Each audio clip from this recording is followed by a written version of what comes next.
I thought I'd sign.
That's hierarchy, it actually is hierarchy.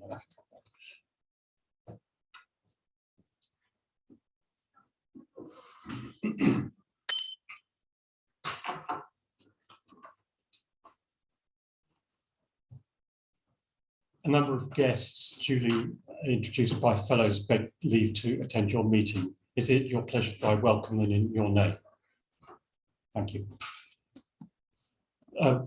Thank you for coming, everyone. Welcome to introduced by fellows beg leave to attend your meeting. Is it your pleasure that I welcome them in your name? We've got an echo there. Thank you for coming.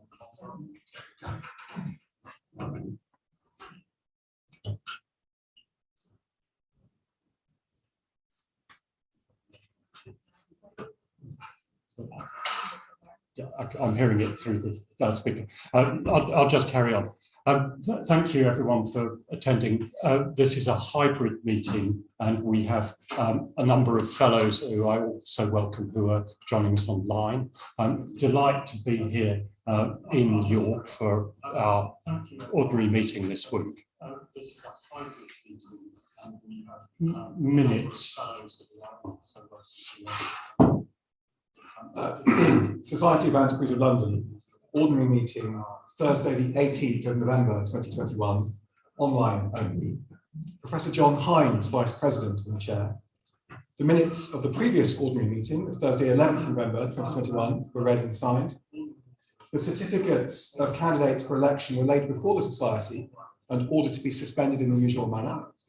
This being a meeting for the election of fellows, the following were declared elected: Toby Parker, Benjamin Raffield, Suzanne Reynolds, Esther Robinson, David Shankland, Matthew Shaw, Teresa Singleton, Michael Spender, Paul Friary, Alice Strickland, Emma Wells, Helen Wickstead. The following communication was then laid before the Society: the shell middens of the northern and western coasts of the Arabian Sea, Pakistan and Oman, by Professor Paolo Biaggi. Thanks for return to this communication. The Vice President announced that the next meeting will be on Thursday, 25th of November in York, then close the meeting. Is it your pleasure that I sign these minutes as a true and complete record? Thank you. I haven't got a pen, so I'll sign them in a moment. Thank you. I'm always prepared for signing minutes.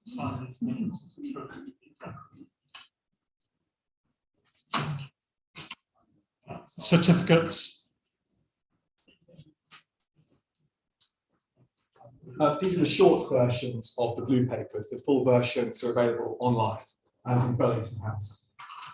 Martha Driver, PhD, Distinguished Professor of English, Pace University, New York, and co-founder of the Early Book Society for the study of manuscripts and printing history. Charlotte Frierson, MSc, Student Recruitment and Experience Officer, Fieldwork and Placement Coordinator, Careers Tutor and Outreach at the Institute of Archaeology. Warwick Gould, BA, Emeritus Professor of English Literature at the University of London, and a textual historian whose research focuses on Irish literature in English and the history of the book.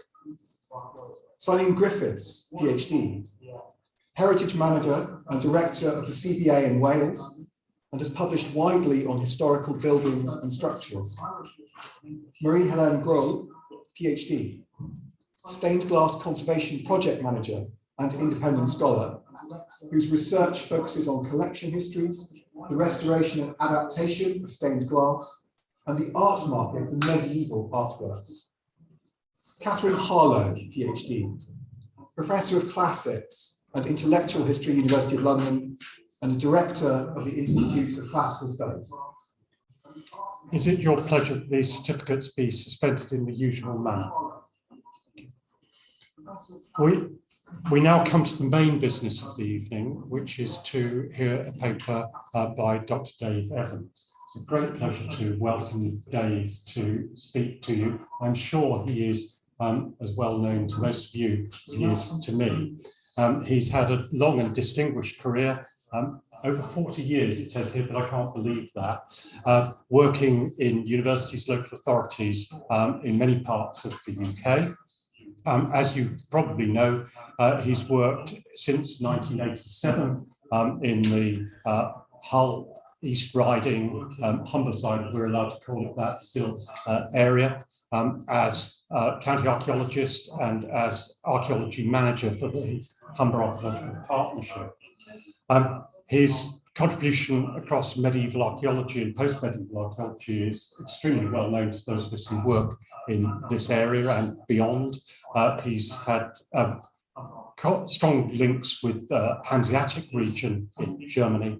He's worked on a number of sites across the UK, West Welpington in Northumberland, Thanoni Friary in Gwent, the Norwich survey, and nearer to home, Flipsborough. And he, of course, been for long the editor of the East Riding Archaeologist, the journal of the East Riding Archaeological Society. So it's a great pleasure to welcome Dave to talk to us this evening on the Austin Friary at Hull.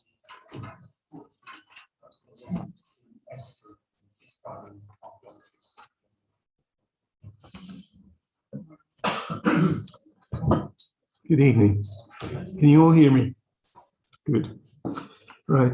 For those of you unfamiliar with Hull, it's Yorkshire's premier port.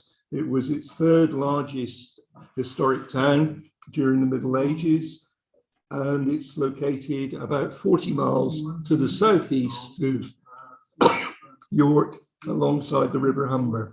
The site we're going to be talking about is right in the heart of the old town, shown in the lower figure on this slide in black, and it's right next to the historic marketplace.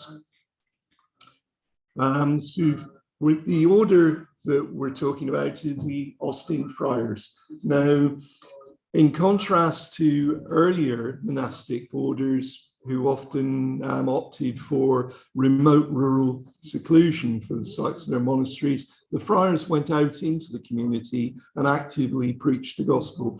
And so we end up with a lot of friaries in towns. They're very much an urban movement. Sort of their driving forces centered around preaching the gospel, begging for alms, because that was their main business model. They didn't own property. They relied on donations coming in sort of from the public to actually fund both their own monasteries and their good works. They're very much involved in social work and social care. And the third sort of driving force was leading a life of absolute poverty. Now, many religious orders start off with this as an ideal. The Austin Friars actually took this on quite seriously and sort of tried to enforce a code of very plain dress, sort of nothing in the way of showy ornamentation, and sort of eating relatively plainly. In terms of how did they compare to other sort of religious houses of the order, the largest by far was that at London, which started off with 64 friars, and grew to have as many as 80. At the other end of the scale, Penrith started off with a mere 8 friars and disappears off the map very soon. Hull is comfortably in the middle, with 16. The Austin Friars were the smallest of the main orders of friars. They arrive in England in 1248, and over the next century, they establish 39 houses in England and just 1 in Wales. And they founded no original houses in Scotland. So they're perhaps not as well known as many of the larger sort of rivals, but sort of they're still very important. Hull was founded in 1316 to 17. They get offered a large plot of land in the center of the old town, but it comes with strings attached. For a start, half of it is a boggy swamp, and the other half is sort of honeycombed with clay quarries. So it needs a lot of reclamation. There's another snag which they weren't aware of when they were first given the plot of land, was that it wasn't an outright gift. It still carried an annual rent. It took them 23 years to persuade other people to write off that rent because they had very few assets of themselves, and therefore it was a real problem. And that has been a boon for us as archaeologists, because whereas most friaries have temporary buildings for only a couple of years before they start building their more permanent ones, in Hull we had temporary buildings for 23 years. We have far more of them than anywhere else in the British Isles. So, there are little rays of sunshine at the end of the tunnel. Hull is also significant in being the very last house of the order to surrender to the crown in March 1539. At that stage, the lead was stripped off the roof, and any sort of easily portable sort of objects of wealth were taken away, but otherwise the main fabric of the buildings was left intact. One of the reasons for that is it passes into the hands of Henry VIII's main tax collector for the area, and his family sort of want to have this as their own private manor. So nobody pilfers building materials from it because they don't want to sort of fall out with the king. And we end up with many of the buildings on the Friary site standing for the next 3 centuries. The west, south and east range appear to be converted into a manorial complex. The only part which falls into disrepair is the church. And even the West Tower is still kept in reasonable condition quite late. This watercolor in 1780 shows the West Range at the time that it had been converted into a public house called the Tiger Inn. And the church tower had been converted into the guest accommodation at the inn. Now, there had been a large carriage entrance knocked through the middle of the range to allow access into what used to be the cloisters, but was now the pub yard. But you can see that from the block doorways and also the raised roof line, that much of the fabric of this range of buildings is still medieval. And in fact, this stands into the early 1790s, and the only fly in the ointment was that Hull was expanding, and it decided that its old marketplace was too small. And so the borough council took the decision to try to acquire all the property to the east of the marketplace, knock down all the existing buildings, and double the width of the market. The old medieval font from the Friary had, during the period when there was a pub, been left out in the pub yard and used as a urinal.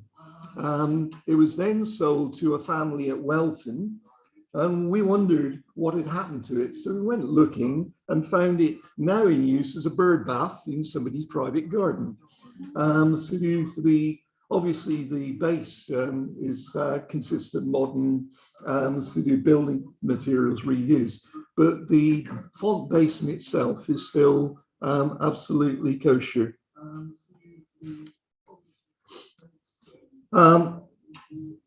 And we have plenty of antiquarian accounts for the monastery, but very little archaeological work appears to have taken place until 1976. And at that stage, the main road into Hull was changed into a big dual carriageway leading to a river crossing over the River Hull. And you can see it running across the bottom third of this slide. And this gave us the chance to have a look at what impact it was going to have on the archaeology, because the Friary itself covered the whole area down to Blackfriar Gates, the road parallel to the dual carriageway to the south. We did 2 trenches. The first, a large trench in the over the site of the Augustinian Friary Garden, and the second, a trench to its northwest, looking at part of the precinct boundary. If we look first at the Augustinian Friary Garden, this pit here is in the middle of a reconstruction here, and we're looking at the whole area on the right-hand side of the reconstruction plan.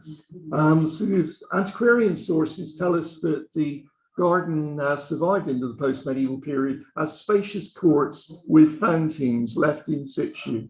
And we can certainly see that we have 4 large garden plots defined by a crossway of walkways and narrow irrigation ditches going around all of them. And this is probably the only time that a complete plan of a medieval monastic garden has been achieved anywhere in England. Now, if we move to the ditch on the west of the garden, we found a very substantial ditch there. At the time this was interpreted as a precinct ditch, I think it's more likely to be part of the main monastic sewer system, both from the finds that ended up inside it and also its position. And a large building with stone foundations next to the ditch, I think is part of the monastic latrine block or Reredorta. You can see a plan of it on the right-hand side there. It lies just to the south of the main monks' dormitory area and to the southwest of the kitchens. So exactly the place where you would expect that kind of place to be sited. In 1994, a new set of magistrates' courts were being proposed to be built, and we persuaded the government, after much argument, to fund a large-scale open area excavation. It's one of the largest to take place in the north of England in 1994. And it rapidly became clear that we had the substantial remains of sort of the Friary surviving in relatively good condition. In this top, this right-hand side, we see the monastic church with the choir in the foreground and an aisled nave beyond, going towards the golden statue of King Billy. On its south side, we have sort of the cloister, a well-preserved east range, sort of in the foreground of the picture, and just in the distance, sort of the beginnings of the west range. If we sort of show instead a plan of this, then you can see sort of the arrangement of buildings around the rectangular platform, rectangular cloister, and the latrine building that you saw earlier is here, with the monastic garden occupying this area down here. In addition, there would have been a friar's cemetery to the north of the church. That was lost when a multi-story car park was built in the early 70s without any archaeology taking place. But in total, we probably looked at about 75% of the precinct in one way or another, which is probably the most extensive investigation of an Austin friary anywhere in the UK. The Magistrates' Courts plan in '94 never happened because John Major's government cancelled them just as they were about to start construction. Instead, we had to wait another 5 years for new plans to be drawn up for a completely different building. We managed to persuade the architects to keep as many of the piling positions as possible from the old scheme so that we could limit disturbance, but it did necessitate some additional small-scale excavation which took place in '99. Together, this has given us a very comprehensive picture of the developments of this plot of ground over some 600 years, beginning in around 1290, sort of with pre-friary structures along the marketplace and some quarries behind, one relatively large sort of rectangular permanent building in place. In 1316, the Friary itself begins to be established, and we have a temporary wooden church, which stood for some 20 years. And to its south, we have 3 rows of temporary buildings. Now, all monasteries would have had temporary buildings. We just seldom find them because we usually stop at the level of putting the remains on display. In the past, we've been lucky if we found 1 or 2 temporary buildings on a site. On this one, we've got 12 temporary buildings plus a church. So we're actually doing quite well. So when the monks finally get the rent on the plot discharged in 1340, they move ahead speedily with laying out a new sort of layout of permanent buildings, and the church is rebuilt sort of on stone footings with brick superstructure. Work on the layout of the cloister begins almost immediately, and the east range and west range follow in due course. We marked on the top right of this sort of slide the extent of the burials recorded. Sort of on the side, just to give you an idea.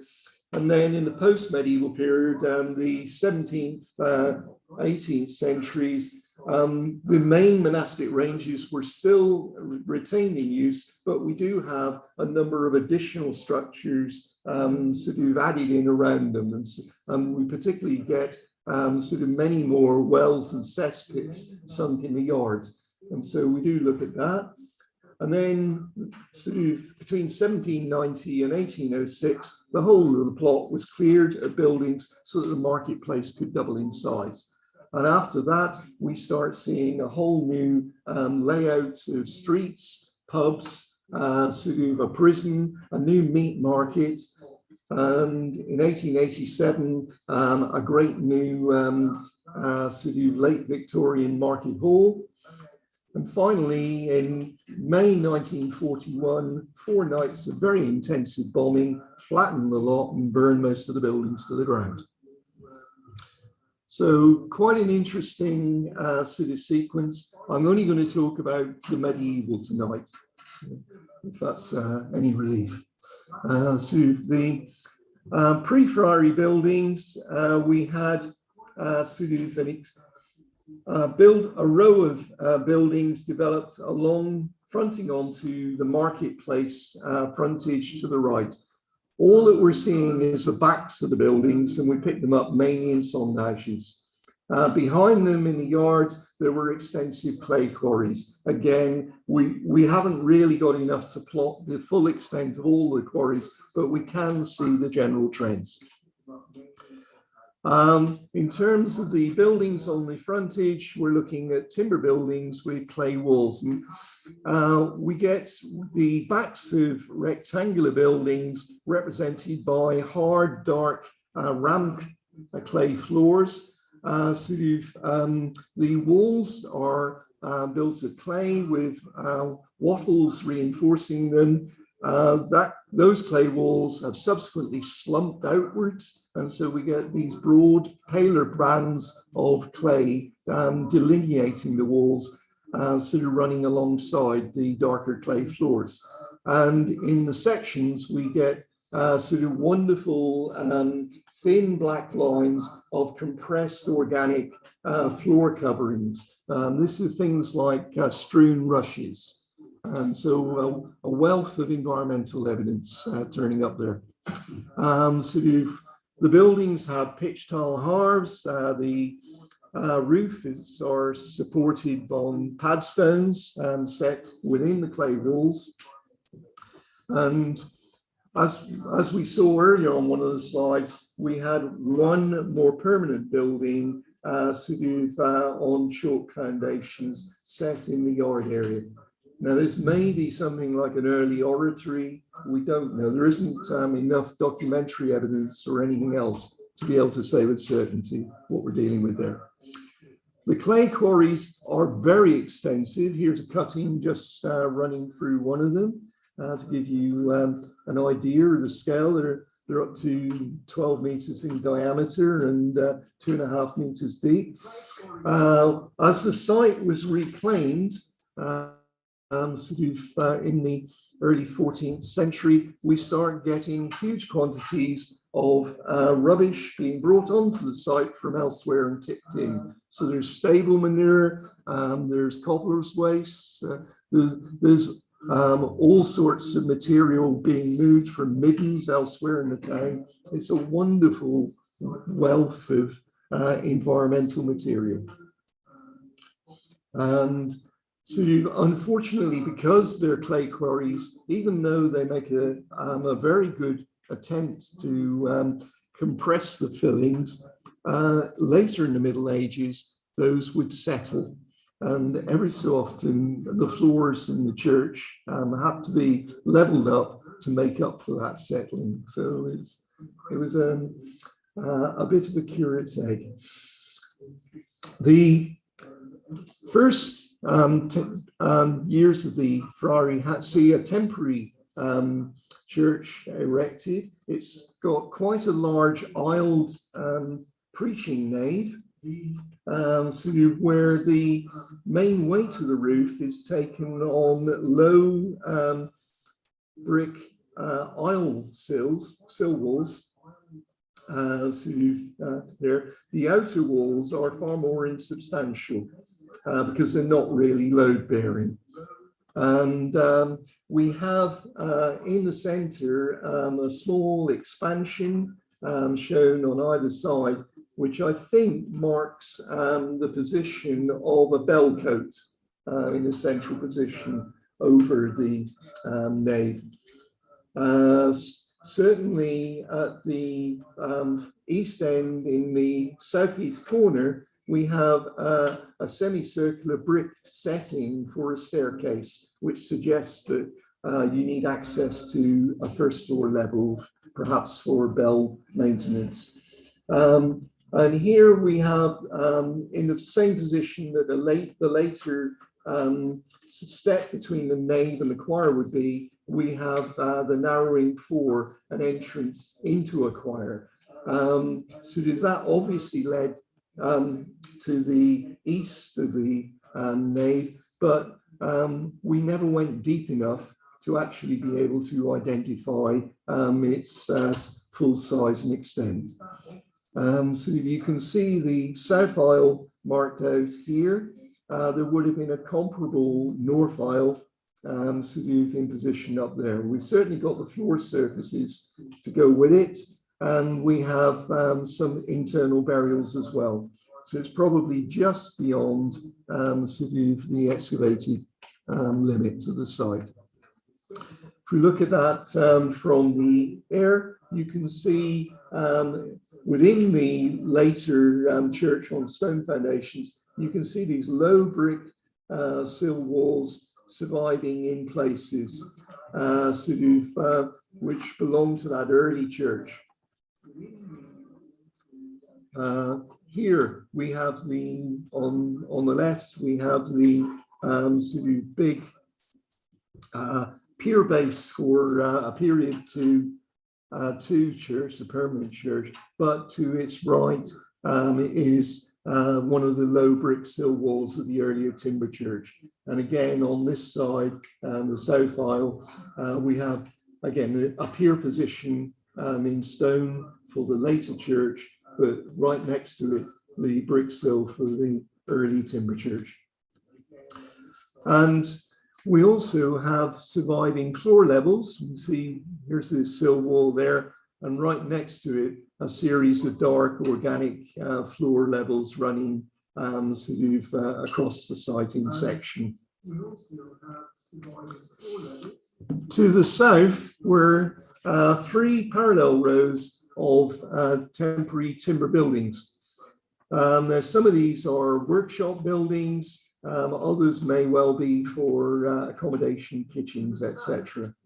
And again, we're looking at timber buildings with clay walls set on low brick sills.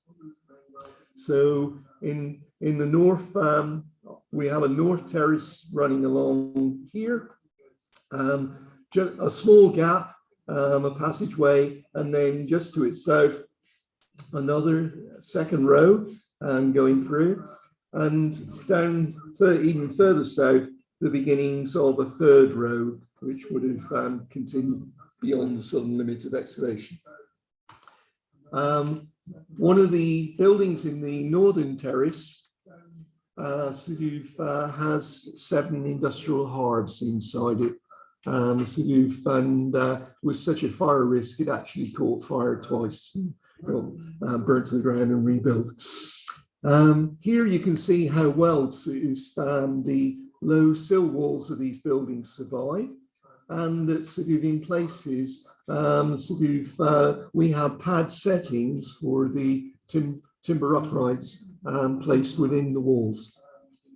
We'd also see the dark organic floor levels that go with those pad stones. And here you can see superimposed floor levels running through in section. The second row to its south, we have again slightly robbed out, but still plainly visible, dark organic floors defined by the low brick walls of the building. And again, on this side, we have one of the corners of one of those buildings showing clearly. And you can see how dark the occupation levels of the floors within the building are from a combination of ash and occupation material. I said one of the buildings had 7 industrial hearths in. Here we can see sort of the curve of one of these, a circular hearth, heavily burnt sort of brick forming the wall. These would have been dome structures about 1.5 meters high. In other cases, we have keyhole-shaped ovens, and here we see parts of one of those keyhole-shaped ovens sealed beneath a later stone stair base. Sort of this set of buildings also was served by an early brick-lined well. This was infilled in the 1330s, and its infill included a complete humbleware storage jar.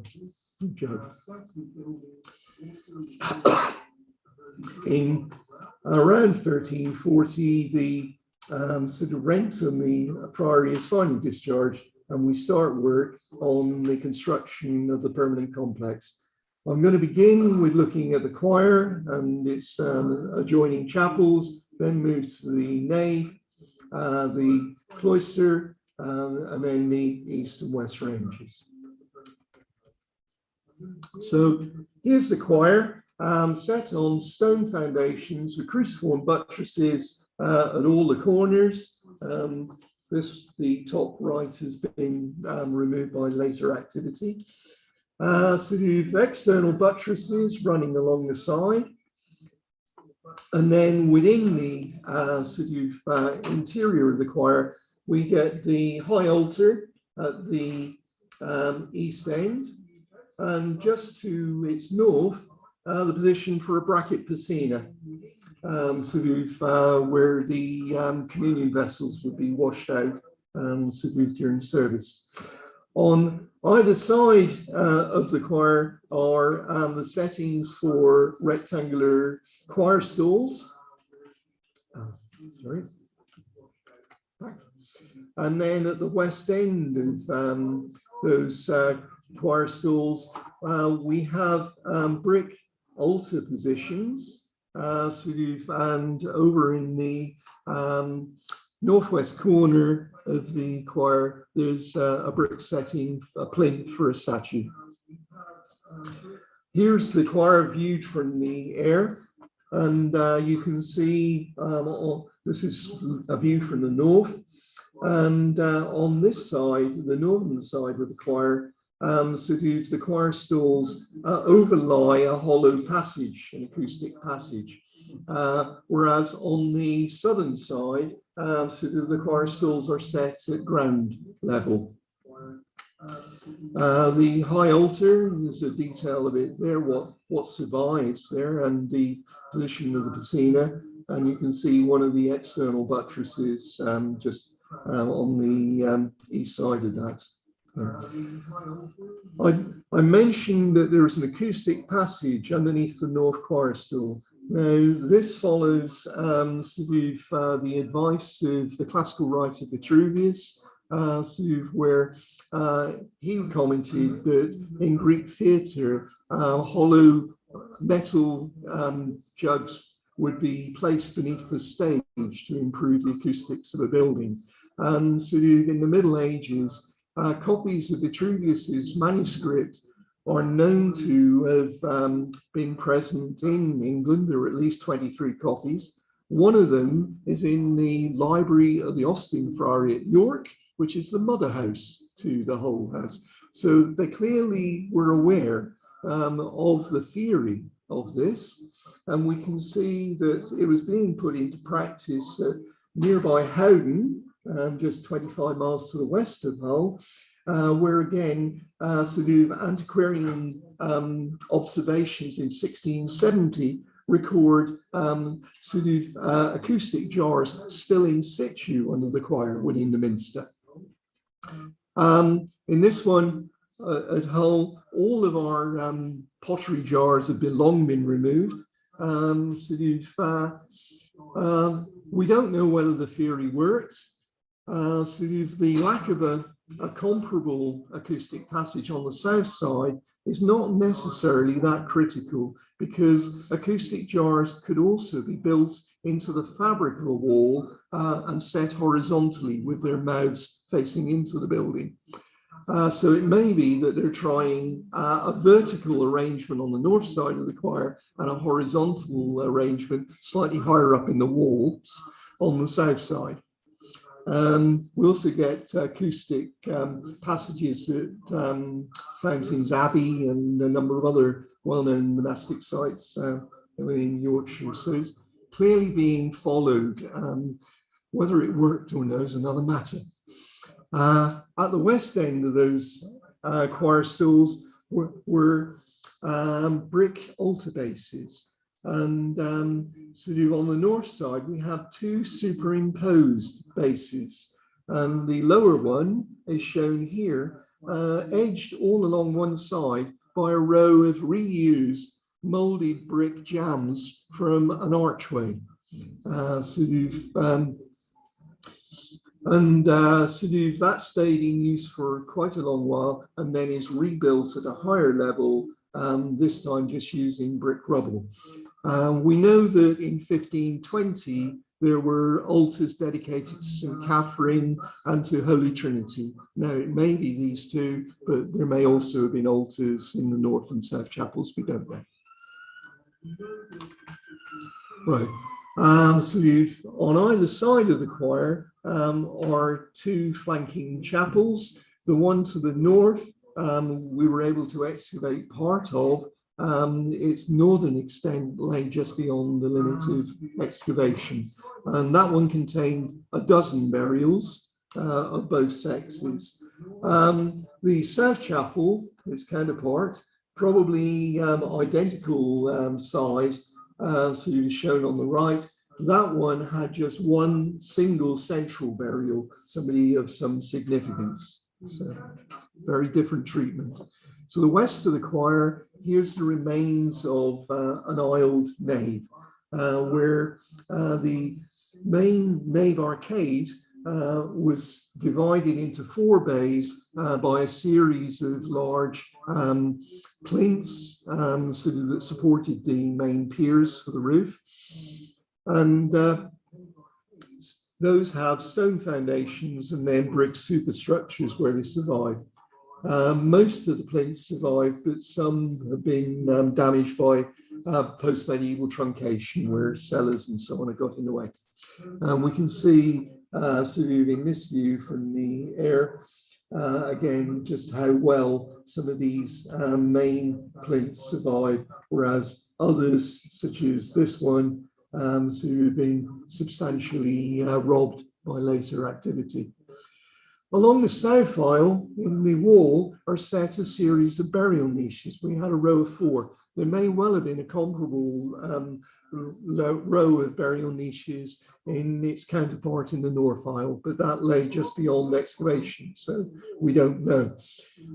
In these are used for laying bodies in state during the period when obits are being sung for them. So we have a number of wills that mention that families are paying for obits to be said for periods of 21 days or 28 days for their loved ones. And those bodies would be laid within these niches for that period. When the money runs out, they're moved and given proper burial, and the next altar moved in. Just to the north of that wall in the south aisle, we have a brick-lined family tomb visible in the left-hand shot, and we get a detail of it here on the right-hand side. In this case, we have three superimposed burials placed within the one vault. The last one was half in and half out, so they clearly knew that the vault was somewhere there, but they'd lost all record of exactly where its limits were. Also in the south aisle and against the west side of one of the pier bases was a D-shaped brick setting, probably for either a pulpit or a large statue. In the north aisle, in the arcade space, we get a row of 3 tiles left in situ, 1 decorated, 2 plain, and this is perhaps marking a threshold set within a wooden screen within that aisle, to allow you to go through. We were able to sort out the various floor levels in the nave into 3 main phases. This was helped substantially by having a large section across the west end of the aisle and its naves. And the section drawing is so long that we split it into 2. So that part, the left-hand bit of the bottom one, joins onto the top right-hand section to give 1 continuous section. And you can see a series of superimposed floor levels, interrupted periodically by grave cuts running through, and from that we're able to sequence the whole series of superimposed floors. You can also see a large concave crater caused by a 500-pound bomb dropped between the 8th and 9th of May 1941, which took out a commercial garage selling diesel and petrol on the frontage. That caused a certain amount of truncation of late medieval layers, but amazingly, most of the medieval sequence below survived intact. And the left-hand side just plots the sequence of surviving floors through the different phases. That has helped us to sequence the burials and to actually date them far more closely, because if we just put all of the burials on 1 plot, that's shown on the left-hand side, you can see that there is some order in the north aisle and some in the south aisle, but sort of a mass of burials in the center of the nave, which is difficult to untangle. But if we want to start sequencing those out into the different phases of floor levels and seeing how they relate to those floors, then we get a much more coherent pattern, which shows clear lines of burials, both east-west and north-south. And on the right-hand side is shown the plot of burials for the period 1340 to 1380, mostly dated by dendrochronologically dated coffins, so tree ring dating. And then here, the second picture on the left, the floor levels and burials for 1380 to around 1450, and then finally from 1450 to the dissolution in 1539. Moving south into the cloister, the cloister arcades were set on low brick footings. The structures are shown on the left-hand side, and then on the right, the positions of the various burials in the cloister walks. You can see that the west cloister walk is kept completely free of burials because it was so narrow. We have a series of burials along the north cloister walk, but then much more along the east cloister walk. And these continued southwards, and the continuation is shown here as an inset. So that needs to go there to give you the full layout of burials. The west cloister arcade is this large, substantial brick footing in the left-hand slide. Up in the top northwest corner of the cloister was a D-shaped stone base for a stair. This would have given access to the first floor of the west range and the monks' dormitory. And it also allows them to come down from the dormitory and then into the church. So just to its west, we get the beginnings of the west range. And this has to be load-bearing so it carries far more weight than the brick footing for the cloister arcade. And so this is set on sort of large limestone footings. We've lost all the floors that went with the second period, the permanent buildings of the West Range, because of post-medieval disturbance when it was converted into a pub. That's taken everything. But we can see the makeup for the floors was sufficiently thick to bury the earlier low brick walls of the timber buildings that were there beforehand. The East Range survived in much better detail. It's shown here with its stone footings going down all along the west side.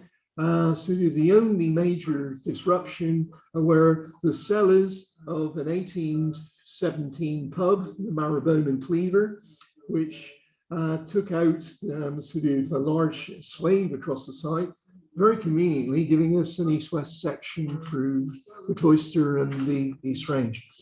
The east wall of the East Range doesn't survive so well, because when this was converted into a private accommodation after the dissolution, they need new windows and doors putting in, and the whole of the east wall gets rebuilt in a slightly different position, and so there's a large robber trench for the medieval wall, removing substantial lengths of it. But never mind. Within there, we do get well-preserved floor levels surviving for most of the 4 rooms. And the room at the northern end, room 1, had a chipstone floor, which is shown in more detail on the right-hand slide. You can also see, running along parallel to the wall and just inside it, low brick bench supports. There was for seating all the way around the walls. The main entrance from the cloister into the East Range is through the second room, and this had an elaborate threshold that was rebuilt because it's in use for quite a long time, and so we get at 2 different levels paved thresholds with pavers for the lower one and floor tiles for the second. In about 1490, the choir was actually extended even further to the east. On the left, you see a working shot, and so I apologise for the planks left in place here. But you can see that a new brick footing for an extended east wall was built even further to the east, and that the lines of the north wall were extended to meet it and around square. The next shot on the right shows the same layout. There's the new east wall footing, badly robbed, seen from the south, but nowhere near as well built as the earlier material. If we want to say anything sensible about the material culture of the Friary, then we're not going to find it in the church or its public rooms. We're going to find it in its sewer and in the compost that was spread on its manure heaps. And from that, we're getting almost complete pottery vessels being discarded, large amounts of organic material. The early pottery in use in the start of the Friary is from Beverley, but within 50 years it's being supplanted by cheaper pottery being imported from the Humberhead levels, being produced at Cowick. That's what we call Humberware. Being a port, there were large amounts of imports in use. In some sites, up to 70% of the pottery can be imported. And on the left, you see a German stoneware drinking jug. This is from Siegburg near Bonn. It's what's known as a Jakoba canna and it's typical of the early 15th century. On the right, we see a two-handle costrel from the Portuguese coasts of Iberia. So Hull had a very extensive trade with Iberia, as well as with France and the Netherlands. We're also in the guard row and latrine areas finding things like discarded mortars and huge amounts of leather. So you've both complete objects such as scabbards, sheaths, decorated knife sheaths. In the 1994 excavations, we found only one of these. There were 27 in the latrine area by comparison. Over 1,000 shoes recovered from the site. Many of them sandal type footwear, but also low ankle boots. So huge amounts of discarded masonry, some of which is so complete that we've been able to reconstruct the designs of windows and its tracery, and we can see from that that the tracery matches architectural styles that you'll find throughout the Hull Valley and the Holderness plain. So on the right-hand side is a window from Welwick Church, about 25 miles to the east of Hull. So dead ringer for the early things. Archaeologists often assume that all burials in monasteries must represent monks, and this is nonsense, particularly in a friary. So this is an all-male monastery, and yet 24% of the burials are female. And there's no question of misbehavior or anything else. This was an order that relied on having a secular congregation, and we see that the distribution of burials by gender and by age is fairly even throughout. 58% of the articulated skeletons are male, 24% were certainly female, and up to another 8% may well be either male or female. And then you've got 12% who are juveniles. Now, the youngest that you could join the Austin Friars at is at 12 years old. Adulthood starts early in the Middle Ages. But we have burials of children under the age of 10. We have babies, we have neonates.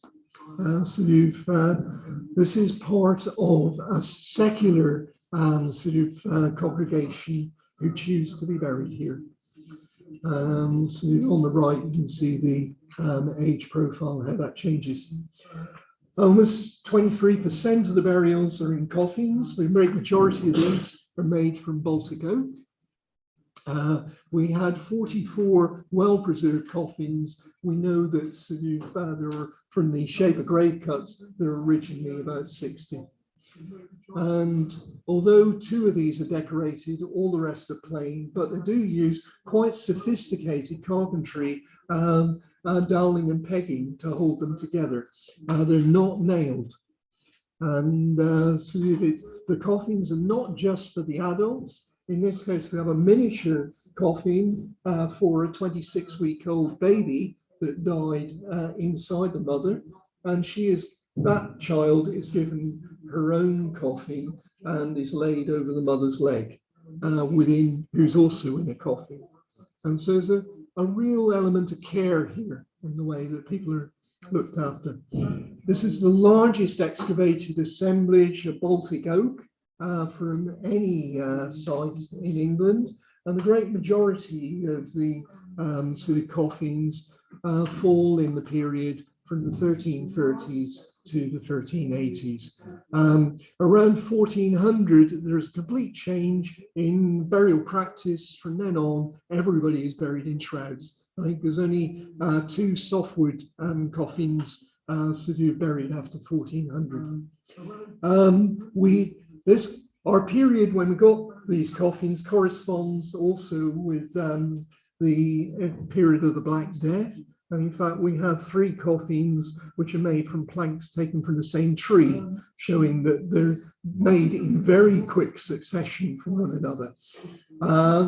What do you do when a coffin maker actually dies in the middle of a pandemic? You have to turn to another carpenter somewhere else in the town to knock one up here. And we had plenty of shipwrights and joiners in the town, and that's what you see here, where somebody comes up with a pragmatic solution of slats across the base of the coffin to hold it together, but it's very different from all of the others. We also find on the base of one of the coffins a distinctive red stain, which is marking out the legs here of the person and then broadening to take in the torso, which we extended onto the planks on either side of this. This is grave wax. As a body degenerates, so sometimes it can produce sort of degenerative fats, and sort of normally this is when you're in a sealed environment. And grave wax, when it is noted, is usually a waxy grey-white in colour, but in this case, the soil conditions have turned this to a reddy orange. And that one's inside a coffin. On the next slide over here, we have the outline of the body outlined in red within the grave cut. We have half a dozen of these sort of outlined actually there. So it's just one of these things. We've got heavily waterlogged clays. It's just holding the oxygen in, and sort of it's actually leading to the production of grave wax. And so it's just an interesting phenomenon to observe. 13 of the burials were also buried with wooden staffs. We have 16 of these, and here you see 2 wooden poles, in this case laid across and partly underneath the burial, partly over the top.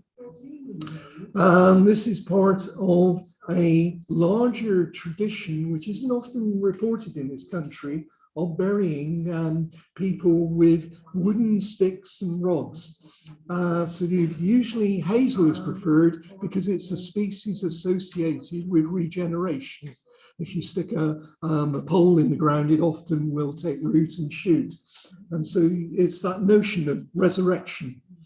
And it's a tradition which we find in the Danelaw particularly, but also sort of in London after the Danish conquest of England in 1016. And it runs really from the sort of beginnings of the 11th century right through to the 16th century in England. But it's a burial tradition which is also present right across the North Sea. And so on the left, you're seeing examples from the whole cemetery. On the right, from St. Gregory's cemetery in Trondheim. And there are huge numbers in all the Scandinavian countries. We also see it in North Germany, France, and Scotland and Wales. Many of the burials are buried in full dress. In this case, we have a leather girdle going around the waist with a long leather strap hanging down the front that would have been over the top of the costume. We have 3 of those on skeletons within the site. We have more examples of girdles from the unstratified material. In a few cases, burials were found still wrapped in textile. And this papoose here, the reason why you can't see the bones is that it's still wrapped in tightly in its clothing. So if we look on the right-hand side, what this person was wearing is a full-length hooded gown. So we have hoodies in the Middle Ages. And that is over the top of underwear. We have 6 of the males are buried wearing underpants. And this is some of the earliest evidence for underwear anywhere in the UK. It starts off as high court fashion because people were wearing leather trousers. unfortunately, they found that it chafed their thighs, so they get nappy rash. And they start wearing sort of finely woven underpants as a way of sort of coping with the discomfort. And they soon get so attached to their new designer fashion garments that sort of they wear them even when they're not wearing their leather trousers. So this is quite a high status sort of trend, and we have somebody of some significance. Here's another one, again wrapped up like a papoose. We have the legs on the left-hand side and the torso and skull on the right. But what he's wearing is what's known as a hoopalander. It's a bit like a glorified bicycle cape, and it's a one-piece garment that slips over the neck and is then taken in at the waist with a belt or a cord. And these can be quite elaborate, as we see in the right-hand side, an illustration from part of the Ghent altarpiece, showing a Flemish merchant wearing hoopaland. And you can see there that with clever tailoring, you can put in pleats, folds, cuffs, and collars. So it can be really quite sumptuous. Again, this person's wearing underwear underneath. So somebody who's quite wealthy, and this is a secular burial. So all the ones with textiles we've got are secular, and they're not priests. We have 5 different burial rites, depending on whether you have the arms straight by the side, whether they're laid over the hips, or whether they're crossed over the chest or waist in different places. We also have 2 that are thrown in face downwards. That's our type 5 burial. If we start plotting those out, we see that type 1, the commonest burial type, is found almost everywhere on the site. Type 2, where the hands are placed over the hip, so there's a much greater concentration in the nave and its aisles, but we do see smaller numbers in the cloister arcades and in the choir itself. Type 3, where you fold across the waist or across the chest, there's a concentration of burials both in the choir and in the eastern cloister walk. I think that type 3 is probably reserved for friars themselves. So in terms of the pathology of the site, we have a number, 6 skeletons which display treponemal infections. Now, there are 4 main families of treponemal infections: endemic syphilis, venereal syphilis, yaws, and pinta.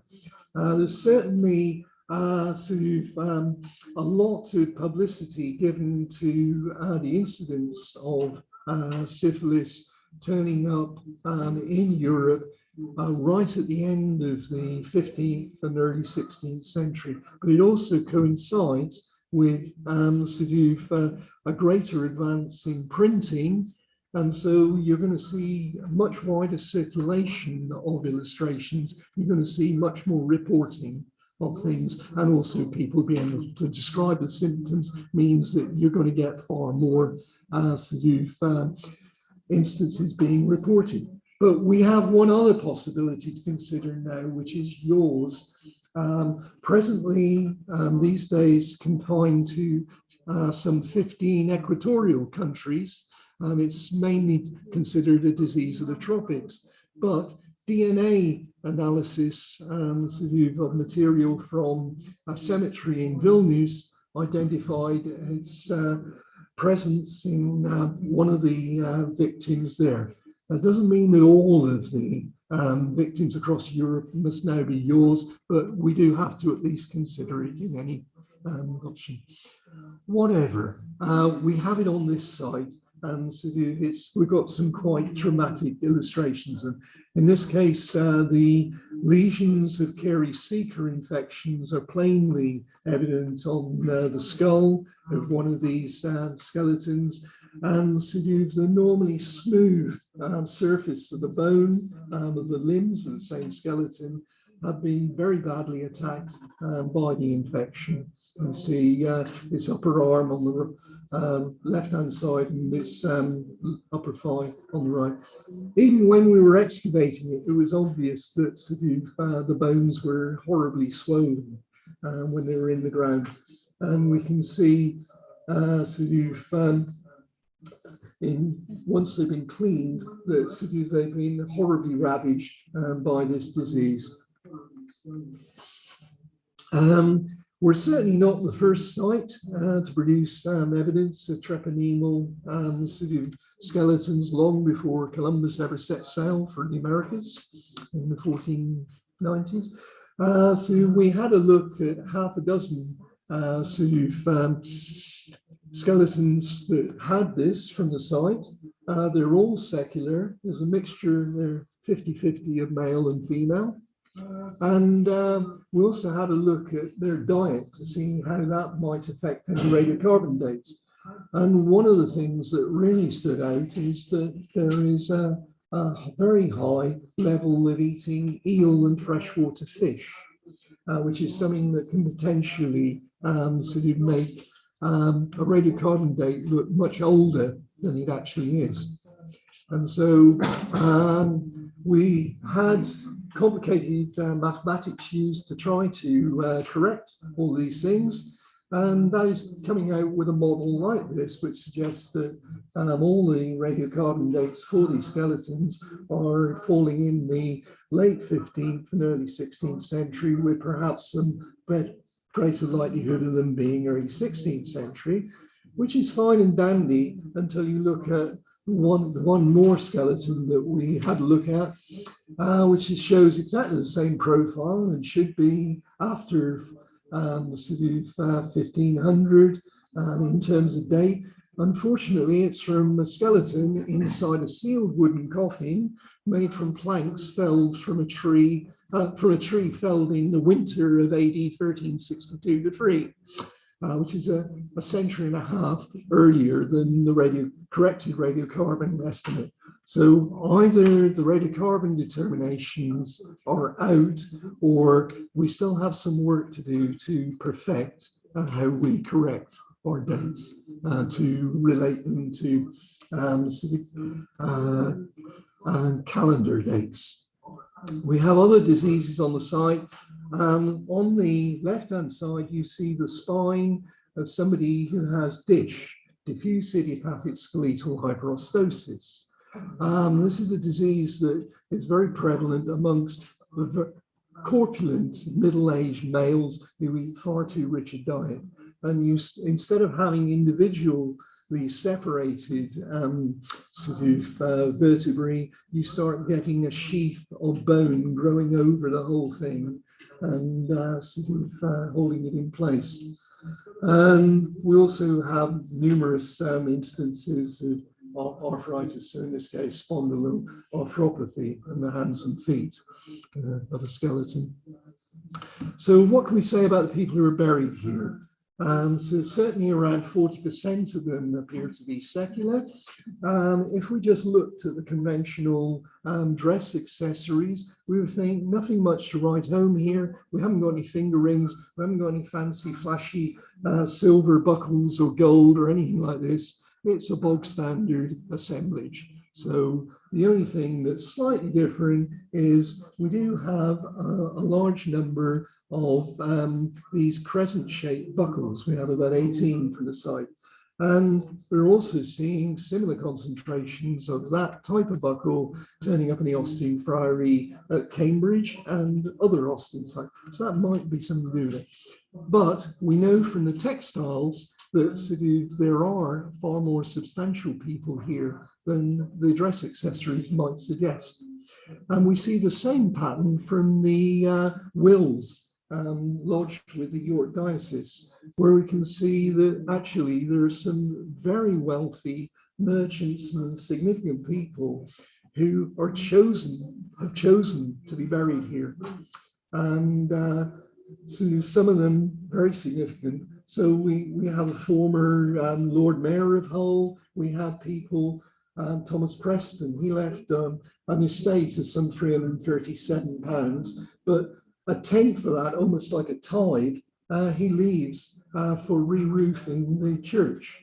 And he even says in his will, you know, well, you can have that irrespective of whether you agree to me being buried here or no.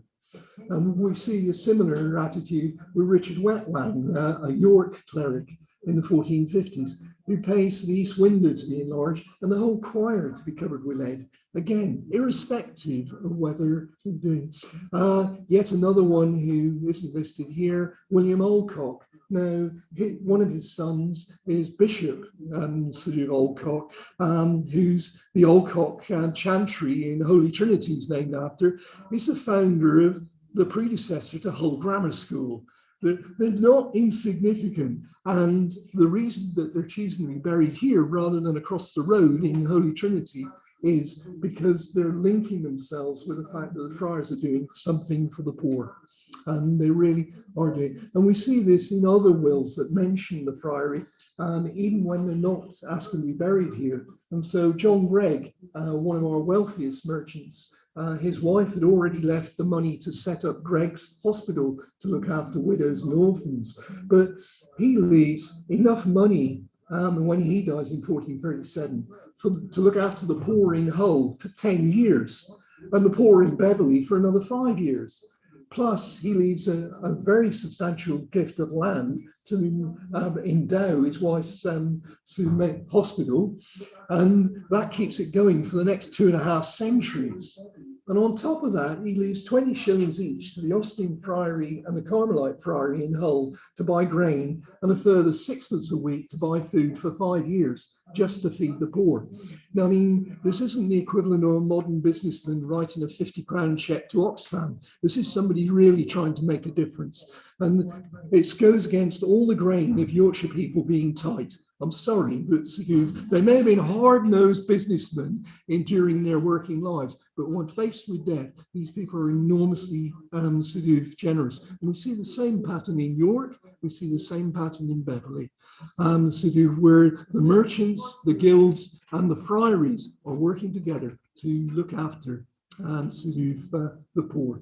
Now, all of that comes to an end in March 1539. And after that, the site becomes a private manorial complex. We see 3 pubs being built on there. We see the whole site being cleared, new streets, a new butcher shambles, a later Victorian hall, and bombing. And yet, despite all of that disturbance and truncation, most of the medieval sequence survives in very good condition. I'm going to close at that point and just want to thank the Society for the opportunity to speak tonight, and also to really give you a flavour of just the rich legacy of archaeology that we have in Hull, and the peculiar ground conditions that sometimes really help to preserve organic material. Thank you.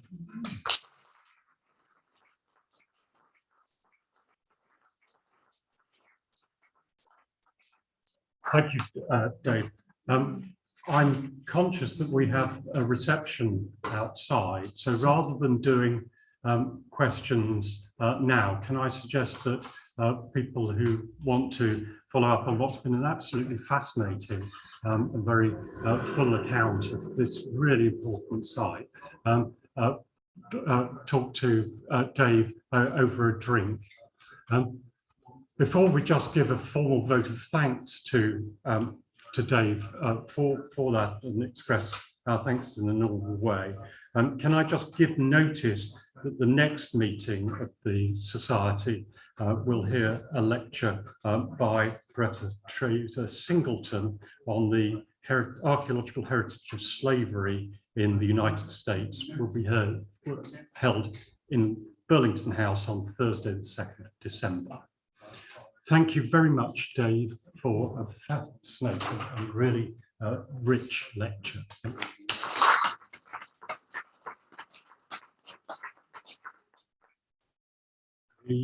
I think would be wine is in the same place. Yeah. The